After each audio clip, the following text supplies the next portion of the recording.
পৃথিবীর সবচেয়ে নরম জিনিস হচ্ছে মানুষের মন। এটা ভাঙতে কোনো পাথর বা হাতুড়ির প্রয়োজন হয় না, শুধু মুখের কয়েকটি অবহেলিত ভাষায় যথেষ্ট।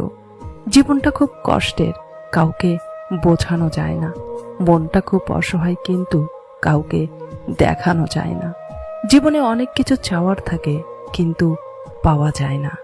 বাস্তবতা থেকে একটা জিনিস শিখেছি, চুপচাপ মেনে নিলে সবার কাছে ভালো থাকা যায়। নিজেকে অনেক পরিবর্তন করতে হবে, বাস্তবতা মেনে নিতে শিখতে হবে। পরিচিত মানুষের সাথে কম মিশতে হবে, কম কথা বলতে হবে। অল্প পরিচয়ে কাউকে বিশ্বাস করা যাবে না। আল্লাহ ব্যতীত অন্য কারো কাছে কোনো ধরনের আশা করা যাবে না। যদি কখনো অহংকার আসে, কবরস্থান থেকে ঘুরে আসো। সেখানে তোমার থেকেও অনেক সুন্দর এবং ধনী জ্ঞানী মানুষ শুয়ে আছে। জীবন থেকে একটা জিনিস শিখলাম, চাইলেই সবার প্রিয় হওয়া যায় না।